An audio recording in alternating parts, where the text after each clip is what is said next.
structuring programs and hiding details, functions, specification, keyword, return was print, and scope. So, how do we write code? असां programme लिखंदा कीअं आहियूं इहो असां हाणे ॾिसूं था त हिन प्रोग्राम खे कीअं लिखंदा आहियूं. So far, covered language mechanisms, know how to write different files for each computation. Each file is more piece of code. Each code is a sequence of instructions. असां इहो सिखियोसीं त भाई कोड जेको आहे सीक्वेंस ऑफ इंस्ट्रक्शंस आहे ऐं काई बि फाइल जेको आहे उहा हूंदी आहे पीस ऑफ कोड हूंदी आहे. डिफरेंट फाइल्स कीअं लिखबियूं आहिनि, लैंग्वेज कवर कीअं कईसीं, मैकेनिज़म्स थोरी अच्छा उन खां पोइ आहे problems with this approach. easy for small scale problems, messy for larger problems, hard to keep track of details. How do you know the right information is supplied to the right part of the code? हाणे मां तव्हांखे ॿुधायां हीअ जेका slide आहे इहो थी ॿुधाए त जेको प्रोग्राम टोटल लिखिबो आहे उहो हिकिड़ो सीक्वेंस में लिखिबो आहे. तव्हांखे ख़बर आहे त हिकिड़ियूं एक्सप्रेशन्स हूंदियूं आहिनि या उन्हनि जूं कमांड्स असां सीक्वेंस में लिखंदा वेंदा आहियूं. त सपोज़ कयो 1000 लाइन्स जो हिकिड़ो कोड हुजे अगरि, त इहो ॾाढो मुश्किल थींदो उन कोड खे सम्झणु. ठीकु आहे, छो जो करे उन में प्रॉब्लम्स छा ईंदा. हीअ ॾिसो तव्हां वटि हीअ जेको आहे हिते हे जेको अचे थो पियो त ही प्रॉब्लम्स कहिड़ा कहिड़ा ईंदा. उहो ही जेको आहे हीअ शइ प्रॉब्लम्स विथ दिस अप्रोच उहे आहिनि ईज़ी फॉर स्मॉल स्केल. इहो जेको आहे आसान आहे त स्मॉल स्केल में अगरि प्रोग्राम लिखियलु हूंदो त असांखे कोई प्रॉब्लम न थींदो. पर जेकॾहिं वॾो 1000 कोड्स जो प्रोग्राम लिखियलु आहे यानी 1000 लाइन्स जो कोड आहे त उन में वधीक माना प्रॉब्लम थींदो उनखे सम्झण में, उनखे ॾिसण में त किथे प्रॉब्लम आहे, छा आहे, असां छा लिखियोसीं. And hard to keep track of details, ऐं उन में असां कहिड़ियूं कहिड़ियूं डिटेल्स लिखियूं आहिनि उहे बि असांखे सम्झण में ॾाढो मुश्किल थींदी जेकॾहिं इलाही सारो वॾो कोड लिखियलु हूंदो. So how do you know the right information is supplied to the right part of the code. त तव्हांखे उन कोड में इहा कीअं ख़बर पवंदी त सही इंफॉर्मेशन जेका कंहिं सही यूनिट खे सप्लाई कई थी वञे या कई लिखी वई आहे उन जे लाइ प्रॉपर कोड, त उहो कीअं ख़बर पवंदी. उन जे लाइ असां अॼु आइडिया पढ़ंदासीं फंक्शन्स जो. त असां हिकिड़ो जेको वॾो मॉड्यूल आहे, जेको वॾो 1000 या 2000 जो कोड आहे उनखे नंढनि नंढनि कोड्स में कीअं ब्रेक था कयूं ऐं ताकी असांखे सॼो कोड सम्झण में, प्रोग्राम जेको सॼो प्रोग्राम आहे उनखे सम्झण में आसानी थिए. ठीकु आहे, त जेकॾहिं हिन खे तव्हां ॾिसो त गुड प्रोग्रामिंग छा आहे. More code not necessarily a good thing. घणो कोड लिखण बि का सुठी प्रोग्रामिंग न आहे. ठीकु आहे. Measure good programmers by the amount of functionality. हाणे सुठनि प्रोग्रामर्स खे ईअं सुञाणे सघिबो आहे या परखी सघिबो आहे जॾहिं उन्हनि जे फंक्शनैलिटी खे ॾिसूं त इन्हनि सुठी कहिड़ी फंक्शनैलिटी रखी आहे.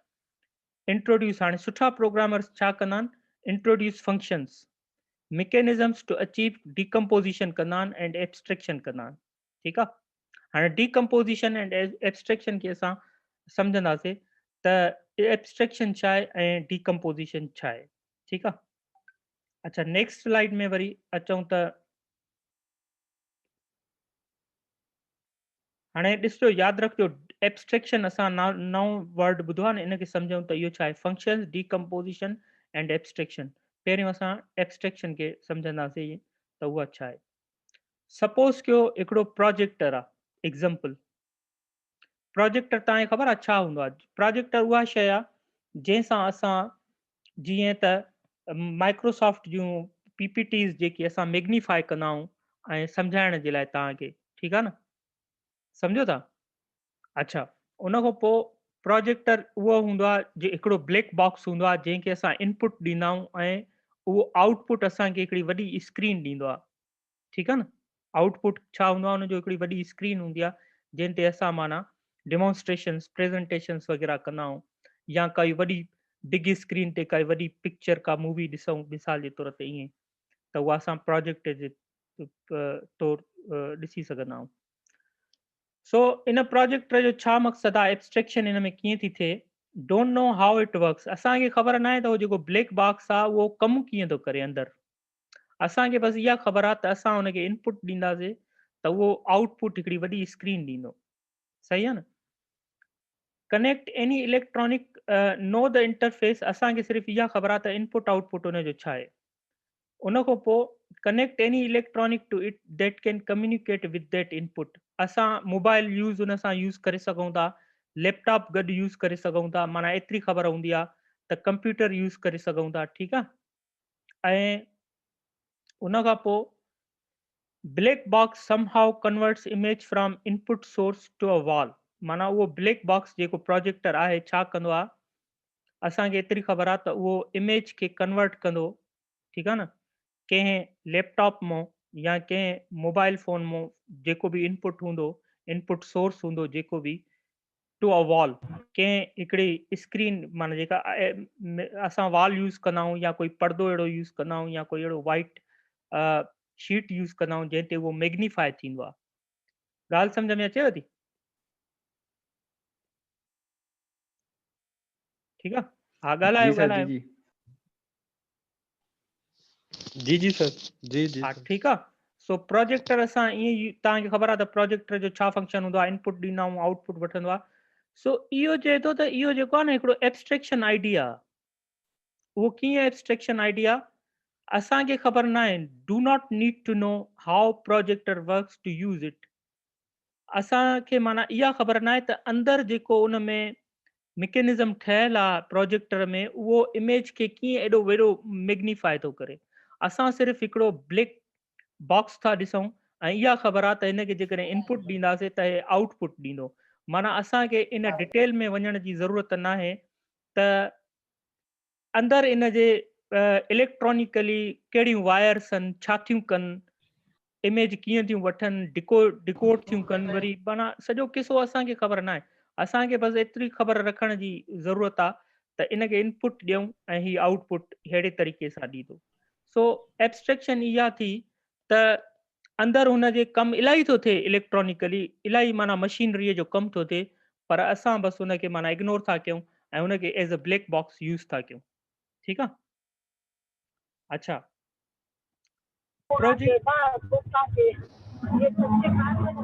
projecting large image for Olympics decomposed into speaker tasks to separate projectors। हाणे जेको ओलंपिक्स में जेके प्रोजेक्ट कया वेंदा आहिनि लार्ज इमेज, उहे डीकम्पोज़्ड कया वेंदा आहिनि सेपरेट टास्क में फॉर सेपरेट प्रोजेक्टर्स। हाणे तव्हां अगरि क्रिकेट गेम जॾहिं हलंदी आहे त उन में वॾियूं वॾियूं स्क्रीन लॻल हूंदियूं आहिनि। काई स्क्रीन, उन स्क्रीन जो हिकिड़ो पार्ट उन जो स्लो मोशन ॾेखारींदी हूंदी बैटिंग वारे जो, बॉलिंग जो अलॻि सां ॾेखारींदी हूंदी, ऐं माना सॼी स्क्रीन ते छा पियो हले, हिक स्क्रीन ते वरी हिकिड़ो जेको करंट व्यू हूंदो आहे स्टेडियम जो उहो ॾेखारींदा आहिनि, हिकिड़े पार्ट खां वरी बैटिंग जेको कंदो आहे उन जी पिक्चर ईंदी हूंदी आहे, ऐं हिकिड़े पार्ट खां वरी बॉलिंग जेको कराईंदो हूंदो आहे त बॉलिंग वारे जी पिक्चर ईंदी ईंदी आहे। सो इहो हिकिड़ो प्रोजेक्टर कंदो आहे, पर उनखे जेका सप्लाई मिलंदी आहे उहा मुख़्तलिफ़ प्रोजेक्टर्स खां मिलंदी आहे। पोइ उहो हिकु तरफ़ माना मैग्नीफाई कंदो आहे हिकिड़ो इमेज। ठीकु आहे। So each projector takes input and produces separate output. इहो सम्झी वियो त माना वॾी स्क्रीन जॾहिं तव्हां गेम ॾिसंदा आहियो त वॾी स्क्रीन ते सेपरेट हिकिड़ा आउटपुट ईंदा आहिनि उन हिकिड़े स्क्रीन ते। सो उन जे पोयां इलाही सारा प्रोजेक्टर्स कमु कंदा आहिनि। ठीकु आहे। All projectors work together to produce large image. ऐं पोइ छा कंदा आहिनि, उहो सभु प्रोजेक्टर हिकिड़ो वॾो इमेज माना क्रिएट कंदा आहिनि। सही आहे। डिकम्पोजिशन आइडिया कहिड़ो थियो इन में, जेके उन में डिफरेंट डिवाइसिस आहिनि न, work together to achieve an end goal, माना हिकिड़ो वॾो गोल हासिल करण जे लाइ, यानी हिकिड़े इमेज वॾे खे शो करण जे लाइ उते नंढा नंढा माना टास्क जेके आहिनि मुख़्तलिफ़ प्रोजेक्टर्स खे डीकम्पोज़, सॼी टास्क खे असां डीकम्पोज़ कंदा आहियूं, मुख़्तलिफ़ हिस्सनि में विराईंदा आहियूं। ठीकु आहे न। सही आहे। अहिड़ी तरह अगरि कोई वॾो प्रोग्राम आहे त उनखे असां ईअं ई पार्ट्स में डीकम्पोज़ कंदा आहियूं, नंढनि फंक्शन्स में। सही आहे। हाणे इहो जेको आइडिया हुयो असांखे इहो थो ॿुधाए त फंक्शन्स छो यूज़ कबा आहिनि। सही आहे। मिसाल जे तौर ते हिकिड़ो चेयरमैन आहे, डिपार्टमेंट जो उहो सभु ड्यूटीज़ परफॉर्म नथो करे सघे न डिपार्टमेंट जूं। उहो जेको उन जो मक़सदु इहो आहे त एजुकेशन हले, डिपार्टमेंट में क्लासिस हलनि, पर उन छा कयो आहे त हिकिड़ा नंढा नंढा टास्क कंहिं टीचर्स खे हुन असाइन करे छॾिया आहिनि त भाई कोई जेको आहे सो अटेंडेंस जो ख़्यालु कंदो, कोई एग्ज़ामिनेशन शीट्स ठाहींदो, कोई टीचर्स जी अटेंडेंस जो ख़्यालु कंदो, मुख़्तलिफ़ क़िस्म जा माना कम, कोई रिसर्च ते ध्यानु ॾींदो, कोई कहिड़े तरीक़े सां माना त ईअं सॼो डिपार्टमेंट हलंदो त उहो मुख़्तलिफ़ टास्क उन्हनि खे विराया वेंदा। ईअं ई कंप्यूटर प्रोग्रामिंग में बि प्रोग्राम्स जीअं त वॾो गोल अचीव कंदा आहिनि त उन्हनि प्रोग्राम्स खे नंढनि नंढनि टास्क्स में लिखिबो आहे ताकी उन्हनि खे सम्झण में आसानी थिए ऐं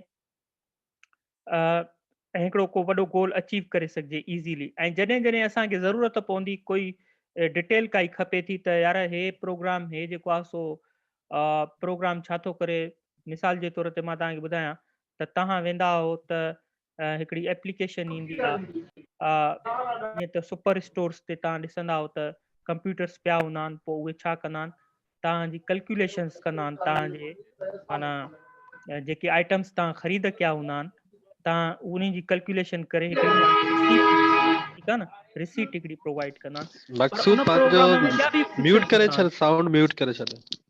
उहे जेके कहिड़ा हूंदा आहिनि फंक्शन्स, उन्हनि में इहे फंक्शन्स हूंदा आहिनि त उहो रिकॉर्ड बि सेव कंदा आहिनि, उहे रिकॉर्ड खे एडिट बि करे सघंदा आहिनि, डिलीट बि करे सघंदा आहिनि, मुख़्तलिफ़ आइटम्स एड बि कंदा आहिनि, उहे स्टॉक आइटम्स बि एड कंदा आहिनि, ॾिसंदा आहिनि त स्टॉक में कहिड़ा आइटम्स खुटिया आहिनि, कहिड़ा वधिया आहिनि। सो उहो सॼो हिकिड़ो प्रोग्राम उन में मल्टी टास्क्स हूंदा आहिनि ॾाढा, ठीकु आहे न। सो उहो फंक्शन्स में ईअं विरायल हूंदो आहे। Apply these concepts to programming, अचो त इन्हनि कॉन्सेप्ट्स खे असां प्रोग्रामिंग में अप्लाई था कयूं। कीअं अप्लाई कंदासीं? Create structure with decomposition. हाणे असां हिकिड़ो जेको वॾो प्रोग्रामिंग कोड आहे उनखे डीकम्पोज कंदासीं। कीअं कंदासीं? पहिरियों त डीकम्पोजिशन करणु सिखंदासीं त डीकम्पोजिशन थींदी कीअं। इन प्रोजेक्टर एग्जाम्पल सेपरेट डिवाइसिस, जीअं त जेको प्रोजेक्टर जो पाण पोइ हिते एग्जाम्पल ॾिठोसीं उन में जेके डीकम्पोजिशन थिए पई उहा ॼण हिकिड़ी सेपरेट डिवाइसिस जे तौर पई थिए। इन प्रोग्रामिंग, ऐं वरी प्रोग्रामिंग में छा थींदो आहे, डिवाइड कोड इनटू मॉड्यूल्स। असां छा कंदा आहियूं, कोड खे डिवाइड कंदा आहियूं नंढनि नंढनि मॉड्यूल्स में। जेके मॉड्यूल्स आहिनि उहे छा हूंदा आहिनि, सेल्फ कंटेंट हूंदा आहिनि, माना उनखे पंहिंजी डेफिनेशन हूंदी आहे, पंहिंजो स्कोप हूंदो आहे, पंहिंजी हर शइ, पंहिंजी लाइन्स ऑफ कोड हूंदा आहिनि, कमांड्स हूंदियूं आहिनि, सभु कुझु पंहिंजो हूंदो आहे। यूज़ टू ब्रेकअप, ऐं उन्हनि खे यूज़ कयो वेंदो आहे कोड खे ब्रेकअप करण जे लाइ, ठीकु आहे। इंटेंटेड टू बी रीयूज़एबल, ऐं उन्हनि खे वरी तव्हां बार बार रीयूज़ बि करे सघो था, ठीकु आहे, मल्टीपल टाइम्स उन्हनि खे कॉल करे सघो था। कीप कोड ऑर्गेनाइज्ड, अहिड़ी तरीक़े सां जॾहिं असां मॉड्यूल्स उहे इंट्रोड्यूस कराईंदा आहियूं प्रोग्रामिंग में त असांजो जेको सॼो टोटल कोड आहे उहो ऑर्गेनाइज्ड रहंदो आहे, ठीकु आहे। कीप कोड कोहेरेंट, माना जॾहिं त उहो कोहेरेंट बि हूंदो आहे, जीअं त स्टेप बाय स्टेप असां सम्झी सघंदा आहियूं त कहिड़ो पार्ट कहिड़ी शइ खे परफॉर्म थो करे। This lecture achieve decomposition with functions, ठीकु आहे। In few weeks achieve decomposition with classes. हाणे जीअं त असांजो जीअं लेक्चर एग्जाम्पल आहे त इन लेक्चर में असां पार्ट्स में शयूं कवर था कयूं। फॉर एग्जाम्पल असां चऊं था त असांजो जेको लेक्चर आहे उहो टोटल हिन सब्जेक्ट जे बारे में कीअं डीकम्पोज थियल आहे। पहिरियों असां इंट्रोडक्शन टू प्रोग्रामिंग पढ़ियोसीं, वरी इंट्रोडक्शन टू पाइथन पढ़ियोसीं, वरी हाणे असां पढ़ूं था इंट्रोडक्शन टू फंक्शंस, ठीकु आहे न, इंट्रोडक्शन टू फंक्शंस था पढ़ूं ही। वरी असां कुझु वीक में क्लासिस पढ़ंदासीं त क्लासिस छा आहे, ठीकु आहे। सो अहिड़ी तरीक़े सां असां पंहिंजो जेको कोर्स आहे उहो ई अहिड़ी तरीक़े सां डीकम्पोज कयो आहे नंढनि नंढनि मॉड्यूल्स में। सम्झ में अचे ॻाल्हि त मॉड्यूल्स छा आहिनि? ओके, अच्छा, उन खां पोइ सप्रेस डिटेल्स विद एक्सट्रैक्शन।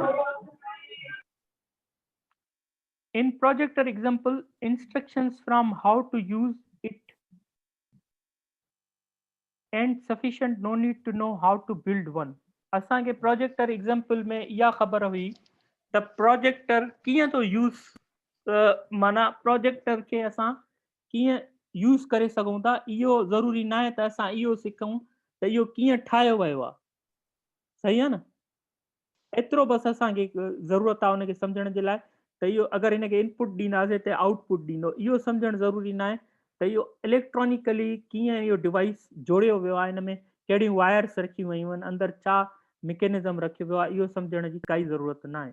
अहिड़ी तरीक़े सां मॉड्यूल्स खे बि अंदरि सम्झण जी काई ज़रूरत न आहे, सिर्फ़ु असांखे ख़बर पए त जेको आहे उहो फंक्शन कीअं थो परफॉर्म करे। जीअं त मां तव्हांखे एग्ज़ाम्पल ॾियां त अगरि असां हिते वञूं ऐं मां लिखां type x is equal to 5, ठीकु आहे, त ही x जेको आहे सो इंटीजर आहे, ऐं मां लिखां टाइप x, त हे मूंखे ॿुधाईंदो त क्लास इंटीजर आहे। लेकिन मूंखे इहा ज़रूरत ई न आहे त मां इनखे सम्झां त ही जेको टाइप आहे इहो कीअं ठाहियो वियो आहे ऐं कीअं थो फंक्शन करे। बसि मूंखे एतिरी ख़बर आहे त अगरि मां टाइप एक्स लिखंदुमि उहो ॿुधाईंदो क्लास इंटीजर आहे। ठीकु आहे, सही आहे, क्लियर। अच्छा, उन खां पोइ अहिड़ी तरीक़े सां in programming think of a piece of code is black box. हाणे तव्हां चओ था त प्रोग्रामिंग हिकिड़ो पीस ऑफ कोड खे असां चऊं था त हिकिड़ो ब्लैक बॉक्स आहे। कैन नॉट सी डिटेल्स, उन्हनि जी डिटेल्स न ॾिसूं भले, do not need to see details, ज़रूरत ई न आहे। जीअं त मां तव्हांखे ॿुधायो टाइप जी डिटेल्स ॾिसण जी मूंखे काई ज़रूरत न आहे, त मां वञी चेक कयां त हे जेको टाइप फंक्शन आहे इहो कीअं थो कमु करे। बसि मूंखे एतिरी ख़बर हुजणु खपे त अगरि मां टाइप एक्स लिखंदुमि, माना इनपुट एक्स ॾिनोमांसि, त उहो उनजी टाइप ॿुधाईंदो त इहो क्लास इंटीजर आहे। Do not want to see the details, hide TDS coding details, इन जे पोयों छा कोडिंग थियल आहे उहा बि मूंखे ख़बर न आहे ऐं न ई ज़रूरत आहे उनजी ख़बर रखण जी। अहिड़ी तरीक़े सां माना फंक्शन्स असांखे फ़ाइदो ॾींदा आहिनि।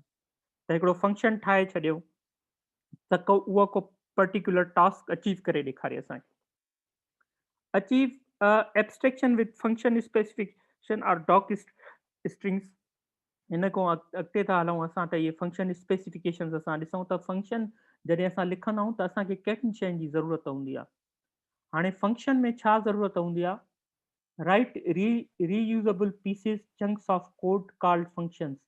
असां हिकिड़ा रीयूज़ेबल पीसिस लिखंदा आहियूं, माना जेके वरी रीयूज़ करे सघूं, माना हिकिड़ा अहिड़ा नंढा पीसिस या चंक ऑफ कोड्स लिखंदा आहियूं जेके रीयूज़ेबल हुजनि, उन्हनि खे असां फंक्शन्स चवंदा आहियूं। फंक्शन हिकिड़ो पार्ट हूंदो आहे माना प्रोग्राम जो, जेको स्पेशल का टास्क परफॉर्म कंदो आहे। Functions are not run in a program until they are called or invoked. Functions तेसि ताईं कमु न कंदा प्रोग्राम में जेसि ताईं उन्हनि खे कॉल न कयो वेंदो, इन्वोक न कयो वेंदो। ठीकु आहे। फंक्शन्स कैरेक्टरिस्टिक्स कुझु हीअं आहिनि, माना फंक्शन अगरि तव्हां ॾिसंदव त उन जा ख़ुशूसियात कहिड़ियूं हूंदियूं, उनखे कोई न कोई नेम हूंदो, जीअं त हिनखे टाइप नेम आहे। ठीकु आहे। वरी पैरामीटर्स हूंदा, जीअं त हिनखे हिकिड़ो एक्स पैरामीटर असां ॾिनो आहे। ठीकु आहे। वरी डॉक स्ट्रिंग हूंदियूं, ऑप्शनल आहिनि, इहे वरी पोइ सम्झंदासीं। हैज़ अ बॉडी, उनखे बॉडी बि हूंदी। ठीकु आहे। रिटर्न समथिंग, ऐं उहो को आउटपुट ॾींदो, जीअं हे फंक्शन आउटपुट थो ॾे ही क्लास इंटीजर। अच्छा, उन खां पोइ वरी नेक्स्ट स्लाइड में हलूं त how to write and call invoke a function. Function खे लिखूं कीअं ऐं उनखे कीअं इनवोक करायूं। फंक्शन लिखण जो तरीक़ो इहो आहे त हिकिड़ो कीवर्ड आहे DEF, डेफिनेशन। DEF उहो लिखंदासीं। जीअं त असां हिकिड़ो नंबर था पास कयूं फंक्शन में, उन खां पुछूं था त इहो नंबर इवन आहे या न, इज़ इवन आहे, त ही फंक्शन ॿुधाईंदो त उहो इवन आहे या न आहे। पोइ छा कंदो, input I positive integer returns the true if I is even otherwise false. हाणे इहा त थी वई ही थी वई कोटेशंस, ही न प्रिंट कंदो। हाणे था चऊं print inside is even, return I percent 2 is equal to 0, ऐं ही हिते इनवोक थियो आहे। हाणे हिन फंक्शन खे तव्हां गौर सां ॾिसो ऐं सम्झो त हू चए पियो त फंक्शन खे नेम हूंदो, जेका हीअ ॿुधाए पियो त हेज़ अ नेम, ओ ही नालो आहे फंक्शन जो, इज़ इवन। वरी छा हूंदो, पैरामीटर हूंदो कोई न कोई, 0 और मोर, ही पैरामीटर पास थियल आहे। ठीकु आहे। ऐं बॉडी आहे हीअ उनजी फंक्शन जी, हे लिखे थो न बॉडी। ऐं ही रिटर्न स्टेटमेंट आहे, छो जो करे रिटर्न समथिंग, कुझु रिटर्न बि कंदो। सही आहे। ऐं प्रोग्राम रिटर्न करे बि सघे थो, न बि, पर मोस्टली असांखे इहो सम्झणु खपे त फंक्शन में हिकिड़ी रिटर्न स्टेटमेंट हूंदी आहे जेको आउटपुट रिटर्न कंदो आहे। इज़ इवन 3, सही आहे। सो असां हिन प्रोग्राम खे लिखूं था त इहो प्रोग्राम कीअं आहे त जेकॾहिं मां हिन खे लिखां फाइल न्यू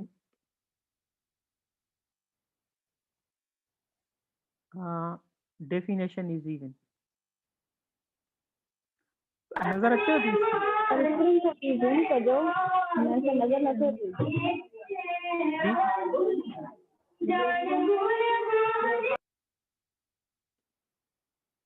तव्हांखे नज़र अचे थी इहा स्क्रीन प्रोग्राम जी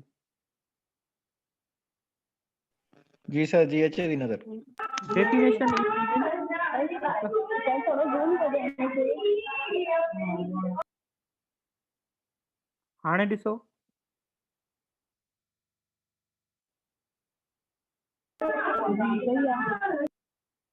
सही आहे इहो लिखियलु आहे डेफिनेशन इज़ इवन आहे यानी कि ही शइ लिखी आहे मां हीअ शइ ठीकु आहे वरी लिखां थो ही पार्ट हिन पार्ट खे असां छॾे था ॾियूं हे छो जो करे इन्वर्टेड कामास में कमेंट्स लिखिया आहिनि हुन पोइ वरी मां तव्हांखे सम्झायां थो त इहो छा लिखियलु आहे print inside is even print inside is even ठीकु आहे इन्वर्टेड कामास ओवर पोइ छा कंदो रिटर्न आई परसेंट टू यानी कि परसेंट जी जेका साइन आहे तव्हांखे ख़बर आहे छा परफॉर्म कंदी आहे इहा परफॉर्म कंदी आहे रिमाइंडर यानी जेको आई नंबर ईंदो सपोज़ कयो 3 उनजो रिमाइंडर चेक कंदो त उनजो रिमाइंडर अगरि 0 थो अचे त इवन आहे अदरवाइज़ न त छा हूंदो हूंदो इहो त ऑड हूंदो सही आहे सो जॾहिं Odd आई हूंदो। पास थींदो 3 त उहो चेक कंदो त रिमाइंडर उनजो 0 आहे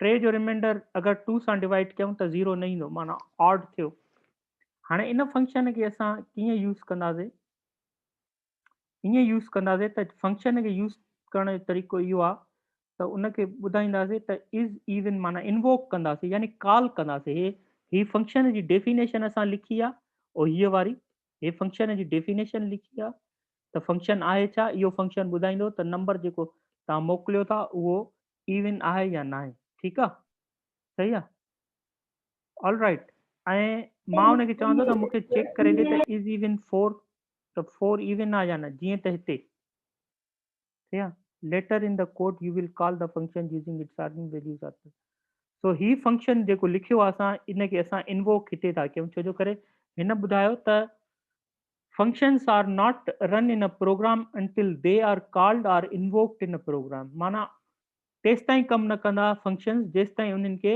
कॉल न कंदो यानी तव्हां उन्हनि खे लिखंदव न त प्रोग्राम खे ॿुधाईंदव न त इहो कहिड़ो फंक्शन आहे सही आहे सो असां हिते कीअं था कयूं हीउ फंक्शन लिखियो आहे पर इनखे इन्वोक हिते था कयूं यानी कॉल हिते था कयूं हाणे उहो कीअं था कयूं त मां तव्हांखे ॾेखारियां त अगरि हिनखे असां सेव कयूं प्रोग्राम खे सेव फाइल ठीकु आहे प्रोग्राम 2.py डेस्कटॉप ते ई कयूंसि था सेव ऐं हिनखे जॾहिं रन कंदासीं run module inside is even output ॾिसो तव्हां हिते छा आयो आहे इनसाइड इज़ इवन माना तव्हां इवन नंबर ॿुधायो था ऐं जेकॾहिं असां हिन में 3 लिखूं त इहो फंक्शन ॿुधाईंदो त कीअं आहे run inside is even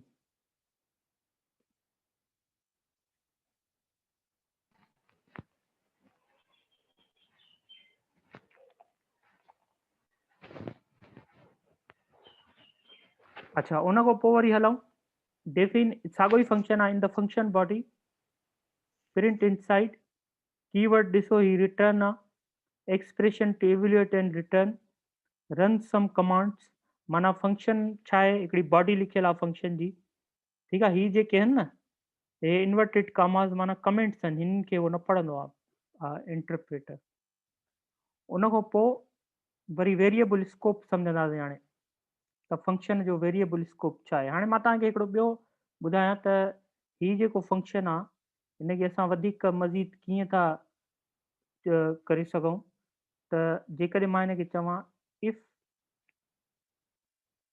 I percent 2 is equal to 0 जेकॾहिं आई इवन आहे त प्रिंट कंदो छा प्रिंट करे प्रिंट कंदो आई कामा इज़ इवन ठीकु आहे यानी कि आई जेको नंबर आहे उहो इवन आहे एल्स न त छा करे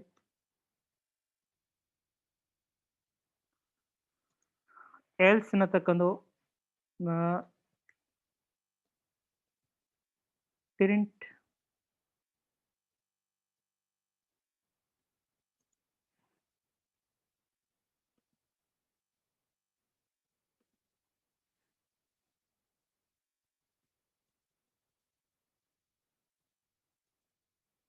नॉट इवन ठीकु आहे रिटर्न खे असां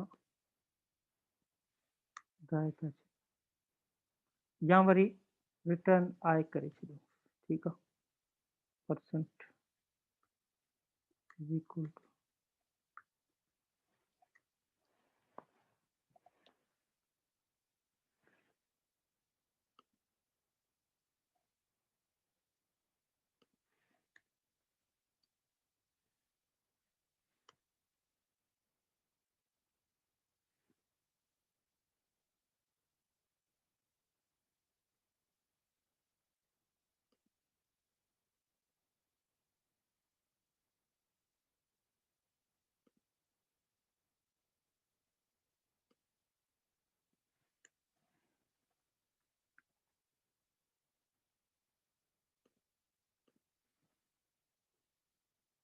3 इज़ नॉट इवन अची वियो माना हुनखे फंक्शन खे ॿुधाए त हिकिड़ो नंबर पास थींदो आहे जेको चेक कंदो त जेकॾहिं उनजो जेको रिमाइंडर आहे आई सां अगरि 0 आहे यानी कि 3% 2 इज़ इक्वल टू 0 त प्रिंट करे आई इज़ इवन पर जेकॾहिं न आहे ईअं माना हीअ कंडीशन ट्रू न आहे त पोइ वरी प्रिंट कंदो आई इज़ नॉट इवन ठीकु आहे सो असां वरी हिन 4 खे था चेक कयूं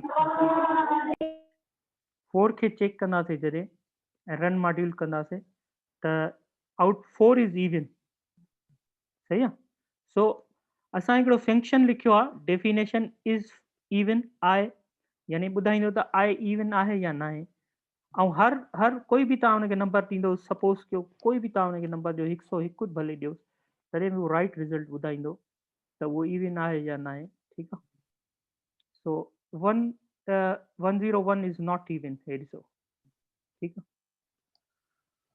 ऑल राइट सो उन फंक्शन खे असां इहो सिखियोसीं त उन में हिकिड़ी फंक्शन जी बॉडी हूंदी ऐं फंक्शन शुरू थींदो DEF सां उनखे नेम हूंदो ऐं कोई बि पैरामीटर पास कयो न कयो तव्हांजी मर्ज़ी आहे ऐं रिटर्न स्टेटमेंट बि हूंदी कोई न कोई रिज़ल्ट उन रिटर्न बि कंदो पर हिते असां रिटर्न स्टेटमेंट लिखी आहे पर तव्हां हमेशह रिटर्न स्टेटमेंट हूंदी आहे का न का ऐं उनखे हीअं इन्वोक कबो आहे यानी कि फंक्शन खे कॉल कीअं कबो इज़ इवन जीअं त हिन फंक्शन जो नालो इज़ इवन आहे त मां हुनखे हिते कॉल कयो आहे अगरि मां हिनखे न कॉल कयां छॾे ॾियां ऐं प्रोग्राम खे रन कयां ईअं ई त मूं ॾे कोई रिज़ल्ट न ईंदो नो रिज़ल्ट छो जो करे मां फंक्शन खे इन्वोक ई न कयो आहे कॉल ई न कयो आहे अगरि मां हिनखे कॉल कंदुसि इज़ इवन त ॿुधाए त मक़सदु आहे त 5 फॉल्स आहिनि या छा आहिनि ऑड आहिनि या इवन आहिनि त हे मूंखे ॿुधाईंदो त ऑड आहिनि या इवन आहिनि छो जो करे फंक्शन खे हींअर असां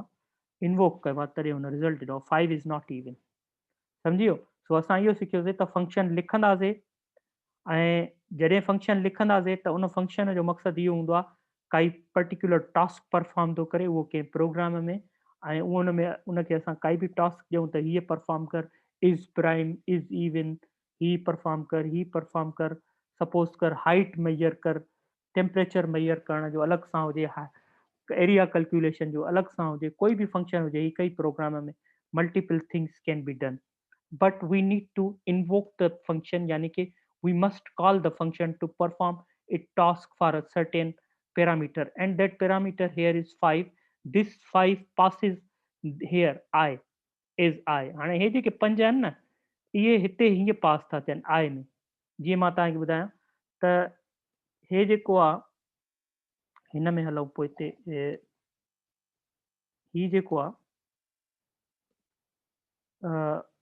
अञा पोइ हिते हलो हा हिन में मां तव्हांखे ॿुधायां त कीअं थो पास थिए ही जेको आहे वैल्यू जेको हिन में अचे थो पियो उहो थो अचे किथां थो अचे उहो ही वैल्यू थो खणे ठीकु आहे माना जॾहिं इज़ इवन नालो आयो त हुन छा ॾिठो त पैरामीटर मूंखे पास करणा आहिनि 3 त हे 3 जेको आहे इहो हाणे आई जो वैल्यू हिते छा थी वेंदो आई इज़ इक्वल टू 3 सही आहे पोइ छा थो करे print inside is even return I percent 2 यानी कि पोइ आई खे चेक कंदो जीअं त मां हिते ॿुधायोमांव त हिते जेका आई जी वैल्यू अची वेंदी हाणे उहा केतिरी अची वेंदी जेका असां पास कई आहे मिसाल जे तौर ते आई खे प्रिंट कंदो the value of I is I त उहो तव्हांखे ॿुधायो त आई छा आहे ठीकु आहे हिन प्रोग्राम खे अगरि असां वरी रन कयूं ॾिसो हिन प्रोग्राम खे जॾहिं असां रन कयो आहे त हुते ॿुधाए थो त value of I is 5 is not even यानी कि उहा ई ॻाल्हि थी वई त मां तव्हांखे ॿुधायां पियो हीअ जेका वैल्यू ऑफ 5 इहा हिते पास थी थिए छो करे प्रिंट आहे कई आहे असां त प्रिंट में छा पियो आहे इहो आई में छा पियो आहे इहा ख़बर पए त हुन ॿुधायो त आई में हिते 5 पास थी वियो आहे ऐं जॾहिं उहो 5 हिते पास थी आयो आहे त उहो चेक थो करे डिवाइड थो करे आई खे 2 सां अगरि रिमाइंडर 0 आहे त उहो चवंदो त इवन आहे अगरि न आहे त उहो चवंदो त उहो number particular number is not even सही आहे सम्झ में अची वियो त असां हिते पढ़ियोसीं ऐं सम्झोसीं त रिटर्न कीवर्ड हूंदो डेफिनेशन हूंदी वग़ैरह वग़ैरह ऐं हुनखे नालो हूंदो ऐं कुझु रिटर्न कंदो ऐं हुनखे हिकिड़ी बॉडी हूंदी पर्टिकुलर टास्क परफॉर्म कंदो सो वेरिएबल स्कोप असां ॾिसंदासीं त हिन में वेरिएबल स्कोप कीअं थो ठहे हाणे वेरिएबल स्कोप इहो आहे त जीअं मां तव्हांखे हिते लिखियो हो एज़ अ वेरिएबल त हे हिकिड़ो वेरिएबल आहे एक्स इज़ इक्वल टू 5 ठीकु आहे एक्स जी वैल्यू 5 आहे ओके हे वेरिएबल थी वियो एक्स त हिकिड़ो फंक्शन था लिखूं असां डेफिनेशन एफ ऑफ एक्स माना फंक्शन शुरू थो थिए एज़ एफ ऑफ एक्स यानी कि एफ जेको आहे न फंक्शन जो नेम आहे उन में हिकिड़ो पैरामीटर थो पास थिए एक्स पोइ छा थो थिए एक्स जी वैल्यू जेका बि ईंदी उन में +1 थींदो ऐं मिसाल जे तौर ते 5 आई त 5 + 1 वरी एक्स में 6 अची वेंदो print int in F of X X is equal to X जी छा बि वैल्यू हूंदी उहा हिते प्रिंट कंदो रिटर्न एक्स ऐं X is equal to 3 Z is equal to F of X हिते असां पोइ असां जॾहिं ही फंक्शन डेफिनेशन लिखी छॾी त हुनखे वरी जेका वैल्यू ॾिनी आहे एक्स खे असां 3 ॾिनी आहे ऐं ज़ेड हिकिड़ो ॿियो वेरिएबल आहे जंहिंमें असां वैल्यू जेका आणियूं था उहा फंक्शन हिन खे कॉल कंदे जेको बि हिन मां रिटर्न ईंदो उहो हिन ज़ेड खे असाइन थींदो ऐं उहो कॾहिं थींदो हिकिड़ी वैल्यू पास थींदी एक्स में एक्स खां पोइ उहो उन में जेको बि उहो फंक्शन परफॉर्म कंदो उनजी वैल्यू उहा हिते ईंदी ऐं उहा हिनखे रिटर्न थींदी ज़ेड खे इन में इहो थो ॿुधाए त वेरिएबल स्कोप छा आहे त हिते जेको हिन जो स्कोप आहे इन जी वैल्यू हिते 3 आहे पर जॾहिं हिन फंक्शन में 3 पास थींदो ऐं 3 में हिकु 1 एड थींदो त हाणे हिन जी हिते जेको इनसाइड स्कोप आहे एक्स जो उन जी वैल्यू 4 आहे ठीकु आहे हाणे वरी हिनखे पढ़ो formal parameter gets bound to the value of actual parameter when function is called formal parameter gets bound to the value of actual parameter when function is called जॾहिं फंक्शन खे कॉल कयो थो वञे यानी हिते ही फंक्शन हिते call थो थिए पियो ऐं हिन जाइ ते ही जॾहिं फंक्शन कॉल थो थिए पियो ठीकु आहे न तंहिं महिल इहो बाउंड थो करे value of the actual parameter यानी कि हिन में पैरामीटर छा आहे एक्स ऐं हुनजी एक्चुअल वैल्यू छा आहे 3 ठीकु आहे new scope frame environment created when enter a function ऐं जॾहिं ही एक्स हिते एंटर थींदो त उन जे लाइ वरी नओं स्कोप क्रिएट थी वेंदो छा स्कोप आहे हुनजो हिते हिते त वैल्यू पास 3 थियो पर हाणे वरी एक्स जी वैल्यू एक्स + 1 यानी 4 थी वेंदी नओं स्कोप हिन प्रोग्राम खे असां लिखूं था ऐं वरी सम्झूं था सही हाणे definition F of X is equal to X definition f of x ही थी वियो वरी x is equal to x plus 1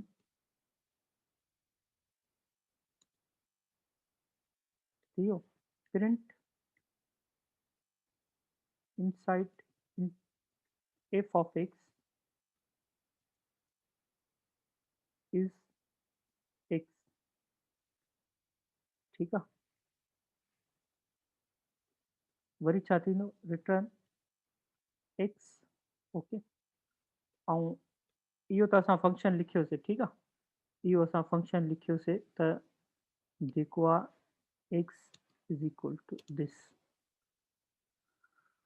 अच्छा इहो असां फंक्शन लिखियोसीं त उन खां पोइ छा लिखूं x जी हिकिड़ी वैल्यू था लिखूं 3 ठीकु आहे वरी था लिखूं असां z वेरिएबल जंहिंमें f ऑफ x असांखे वैल्यू रिटर्न कंदो x जो ठीकु आहे ऐं उहो असां छा कंदासीं प्रिंट कंदासीं function returns the value functions returns the value ठीकु आहे कहिड़ो z ओके हाणे असां हिनखे चेक करे ॾिसूं हिनखे सेव करे छॾियो रन कराए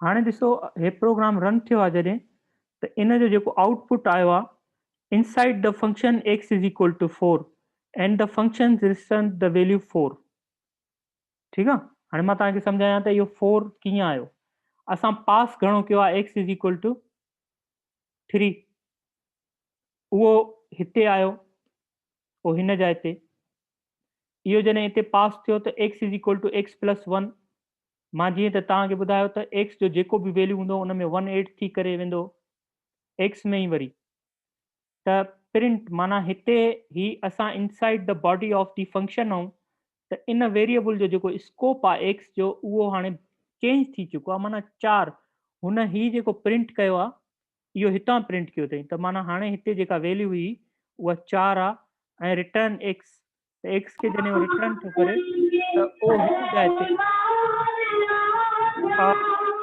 त मां तव्हांखे ॿुधायां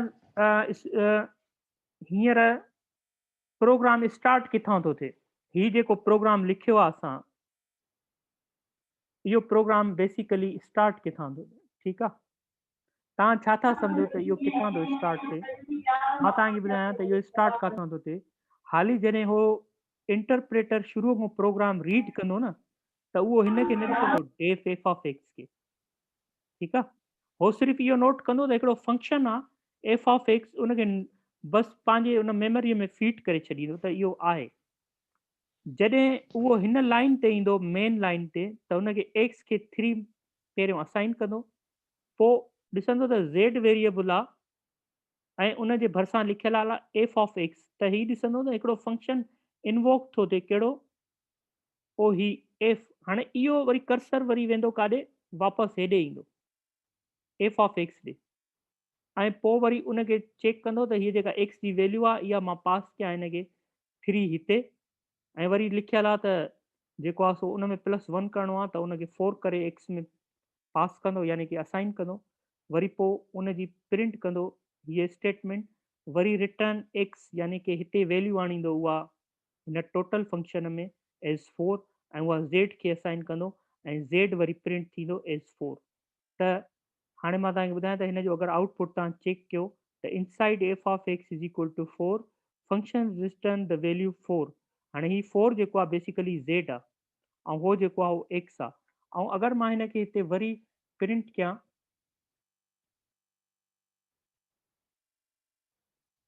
the prior value of x त प्रायर वैल्यू उनजी एक्स जी चेक कयां त ॿुधाईंदो त प्रायर वैल्यू छा हुई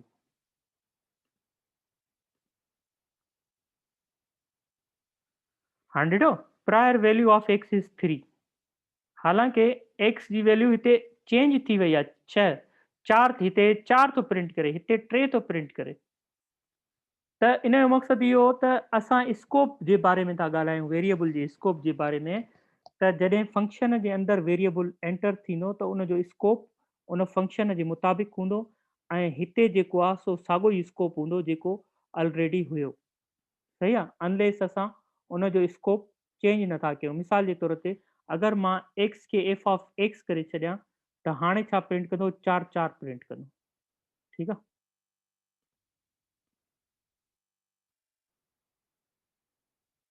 That is not defined, sorry, हिते चेंज।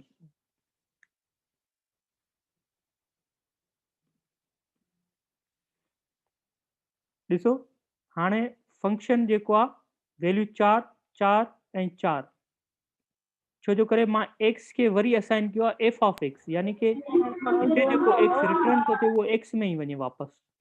अगरि मां ॿियो वेरिएबल चेक कयां त एक्स जो उहो ई स्कोप रहंदो जेको पहिरियों वेरिएबल हुयो, सही आहे। So it needs practice, you will learn by doing practice and reading this whole. हे अची साॻियो ई वेरिएबल प्रायर जेको हुयो, त हिन जो मक़सदु चवण जो हुयो त एक्स जो जेको हिते स्कोप आहे उहो अलॻि स्कोप आहे हिते, ठीकु आहे, ऐं हिते जेको आहे उहो अलॻि स्कोप आहे। ऐं फंक्शन प्रोग्राम कीअं सीक्वेंशियली रन थींदो, प्रोग्राम ॾिसंदो त मूंखे पहिरियों हिते एक्स खे 3 असाइन करिणो आहे, असाइन कयईं, पोइ ईंदो z is equal to F of X, यानी जेको एक्स खे असाइन थियो उहो वरी हे जॾहिं एफ ऑफ एक्स ॾिसंदो त प्रोग्राम जो जेको काउंटर आहे या इंटरप्रेटर आहे डायरेक्टली जंप कंदो ओ हिते हिन जे डेफिनेशन ते, छो जो करे असां प्रोग्राम खे इन्वोक कयो आहे, उहो फंक्शन इन्वोक कयो आहे, हिते असां कॉल करायो आहे फंक्शन खे। जॾहिं फंक्शन खे कॉल करायो आहे त इंटरप्रेटर डायरेक्टली हिते ईंदो, उते अची छा कंदो, एक्स जी वैल्यू चेक कंदो 3 आहे, ठीकु आहे, उहो हिन एक्स खे 3 रखंदो, X is equal to X plus 1 माना नओं स्कोप में हुनखे 4 ॾींदो, इन माना ही जेको वेरिएबल आहे it is inside the function, that's why it's scope is limited here. उहो असांखे कीअं ख़बर पई त इन जो स्कोप हिते लिमिटेड आहे, छो जो करे जॾहिं असां हिते प्रिंट पिया करायूं एक्स खे त इहो 4 न पियो प्रिंट करे बल्कि 3 पियो प्रिंट करे, हालांकि हिते एक्स जी वैल्यू 4 थी चुकी आहे। So this part is nothing to do with the body of the function, हिन खे ख़बर न आहे त अंदरि फंक्शन में छा आहे या वेरिएबल्स जा वैल्यूज़ छा आहिनि, हिन खे इहा ख़बर आहे त बसि जेको आहे हिकिड़ो फंक्शन आहे एफ ऑफ एक्स, बसि, सही आहे। ऐं पहिरियों जेको हिते जेको बि स्कोप आहे एक्स जो, हिनखे उहा ख़बर आहे त इन जो स्कोप 3 आहे, ठीकु आहे। पर जेकॾहिं मां हिनखे चवंदुमि त एफ ऑफ एक्स प्रिंट कर त हे हाणे 4 प्रिंट कंदो, सही आहे।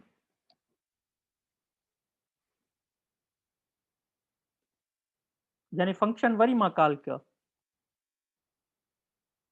जो माना जेतिरा मल्टीपल टाइम्स तव्हां फंक्शन खे कॉल करे सघो था, पर ही छा कंदो, जेको पहिरियों स्कोप हूंदो वैल्यू उहो ई पास कंदो हमेशा, उते वञी कैलकुलेशन करे जेको रिटर्न थींदो उनखे प्रिंट कराईं, सही आहे। अच्छा अॻिते हलूं वरी, त हिते हिननि में ॿुधाए थो त हिन जो स्कोप कीअं असां माना मां तव्हांखे सॼो किस्सो ॿुधायो आहिनि त डेफिनेशन एफ ऑफ एक्स यानी कि हिकिड़ो फंक्शन आहे, एफ ऑफ एफ हिकिड़ो फंक्शन आहे जेको हिन में पैरामीटर एक्स आहे, उन में हिकिड़ो एड थो करे 1, पोइ उन जी वैल्यू खे रिटर्न बि थो करे ऐं प्रिंट बि थो करे, त X is equal to 3 and Z is equal to F of X. हिन सॼे किसे में ॿुधाए थो त हिन जो स्कोप छा आहे, हिते ॿुधाए थो त एफ सम कोड आहे, और जो ही कोड आहे, ठीकु आहे, एक्स जी वैल्यू 3 आहे and Z is nothing still, global scope इहो आहे, ठीकु आहे। ऐं एफ स्कोप छा आहे हिते, इहो एफ स्कोप इहो आहे त एक्स जी वैल्यू 3 आहे, ओ हिन जाइ ते, ठीकु आहे। वरी नेक्स्ट स्लाइड में चेक कयूं त ही तव्हांखे नज़र अचे थो सॼो, जी सर। हलो बहरहाल ही ॾिसो त ज़ेड खे रिटर्न थो करे 4, सही आहे न, ज़ेड खे 4 रिटर्न थो करे, ठीकु आहे। ही तव्हां स्लाइड ॾिसंदव त पाण ई सम्झी वेंदव, सही आहे, ओके, ऑल राइट। सो जीअं मां हे सॼो किस्सो तव्हांखे ॿुधायो आहे ग्राफिकली हुनखे सम्झाए थो त कीअं थो थिए माना, पर जॾहिं तव्हां स्लाइड्स पढ़ो, ही जॾहिं तव्हां जेके पीपीटीज़ आहिनि त इनखे प्रेज़ेंटेशन मूड में पढ़िजो, ठीकु आहे। सो जीअं त ही अगरि पोइ हिते वञूं त ही हिते इवेंट हीअं आहे, ठीकु आहे। अगरि मां हिन क्लिक कंदुमि त इवेंट हे अची वियो वरी, रिटर्न्स 4 टू द ज़ेड। पोइ वरी हाणे छा थियो, ग्लोबल स्कोप इहो थी वियो त ज़ेड जी वैल्यू 4 थी वई, 3 ऐं सम कोड थी वियो। माना मां तव्हांखे वरी फाइनल हिकिड़ो ॿुधायां त फंक्शन जॾहिं असां डिफाइन कंदा आहियूं त हिकिड़ो ग्लोबल स्कोप हूंदो आहे ऐं हिकिड़ो फंक्शन जो पंहिंजो अंदरि हिकिड़ो स्कोप हूंदो आहे। ग्लोबल स्कोप हाणे कुझु हीअं आहे त globally x is equal to 3 ऐं ज़ेड जी वैल्यू 4 आहे, छो जो करे इहा 4 कीअं थी आहे वैल्यू ज़ेड जी, इन खे जॾहिं असां function F of x F call कयोसीं त हिन 3 खे खणी अंदरि हिकिड़ो प्रोसेस हुन हलायो वैल्यू ते, उन में एड कयईं हिकु त उहो 4 थी वियो, पोइ वरी उन ई हिनखे हिन 4 रिटर्न कयो। सो ही ग्लोबल स्कोप इहो आहे त बेसिकली छा थियो त असांखे ख़बर आहे त एफ हिकिड़ो प्रोजेक्टर आहे, पर असां हुनखे इनपुट ॾिनो आहे ऐं उनजो आउटपुट असांखे छा में मिलियो आहे, ज़ेड में मिलियो आहे। सही आहे, ओके। अच्छा, one warning if no return statement. सही आहे, अगरि तव्हां रिटर्न स्टेटमेंट खे इग्नोर कंदव त कुझु माना हीअं ईंदो, without a return Python returns the none if no return given represent the absence of a value. Return statement माना लाज़मी आहे, अगरि तव्हां मिस कंदव उनखे त प्रोग्राम जेको आहे पाइथन रिटर्न्स नन। सही आहे। अच्छा, उन खां पोइ वरी हाणे रिटर्न ऐं प्रिंट स्टेटमेंट जे विच में माना हिकिड़ी कंपैरिज़न आहे त रिटर्न जो कहिड़ो कमु हूंदो आहे ऐं प्रिंट स्टेटमेंट जो कहिड़ो कमु हूंदो आहे। रिटर्न्स जेके स्टेटमेंट हूंदियूं आहिनि उहे छा कंदियूं आहिनि, return only has meaning inside a function. माना रिटर्न जो वर्ड जेको आहे उहो केरु सम्झी सघे थो, सिर्फ़ु इनसाइड अ फंक्शन उनखे सम्झी सघिजे थो। ॿाहिरि लिखंदासीं मिसाल जे तौर ते रिटर्न किथे ॿिए हंधि लिखंदासीं न त उहो माना काफ़ी न हूंदो। मिसाल जे तौर ते हिते अगरि मां रिटर्न लिखां, ही रिटर्न खणी हिते लिखां, मुंहिंजो मक़सदु चवण जो इहो आहे त अगरि मां हे जेको रिटर्न आहे इहो इनसाइड अ फंक्शन ई आहे ऐं हमेशह लिखो बि इनसाइड फंक्शन आहे। हिते अगरि इहो अची वेंदो त उनजी काई वैल्यू न आहे, रिटर्न उहो प्रोग्राम एरर ॾींदो त हितां रिटर्न छा लिखियो आहे। Return is always associated with the function. Okay, return statement. So, हिते तो ॿुधाए त return only has a meaning inside a function. Print can be used to output string functions. अच्छा, only one return executed inside a function. माना तव्हां ईअं नथा करे सघो त multiple times returns use कयूं असां।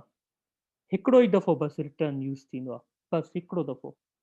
सॼी भले केॾी बि वॾी कोडिंग लिखंदासीं, फंक्शन जे अंदरि जेको नंबर ऑफ टाइम्स रिटर्न लिखिबो उहो हिकिड़ो दफ़ो लिखिबो, घणा दफ़ा न लिखिबो। सही आहे, क्लियर। वरी अचो, code inside a function but after return statement not executed. माना अगरि तव्हां रिटर्न लिखी छॾियो त ॻाल्हि ख़तम थी वई, उन खां पोइ अगरि जेको कोड आहे उहो एग्जीक्यूट ई न थींदो, बसि रिटर्न ते ई ख़तमु किसो। सपोज़ कयो असां लिखूं मिसाल जे तौर ते हिते रिटर्न खां पोइ अञा असां चऊं था त x is equal to X plus 2। ठीकु आहे, त जॾहिं त रिटर्न असां पहिरियों ई लिखियो आहे त 4 ई वैल्यू रिटर्न कंदो, 5 हिन या हिन जी 6 न कंदो वैल्यू, हिन जी वैल्यू 6 असांखे न मिलंदी, हालांकि मां कोड लिखियो बि आहे x is equal to X plus 2। अगरि मां हिनखे रन कयां त ॾिसो 4 4 4 4, माना इन जो को फ़ाइदो न थियो कोड लिखण जो, हिन कोड लिखण जो कोई बि फ़ाइदो न थियो, छो जो करे रिटर्न स्टेटमेंट अॻु में। हा, अगरि मां हिनखे रिटर्न खे हितां ड्राए ऐं हिन जे हेठियों लिखां त पोइ हाणे आउटपुट चेंज ईंदो मूं वटि। छा ईंदो, हिनखे ड्राए था छॾियूं, हाणे आउटपुट कुझु हीअं ईंदो, ॾिसो 6 वैल्यू आयो आहे। सही आहे। सो अगरि मां हिन रिटर्न खे ड्राए ऐं हिते लिखां इन खां अॻु में त कोई फ़ाइदो ई न आहे।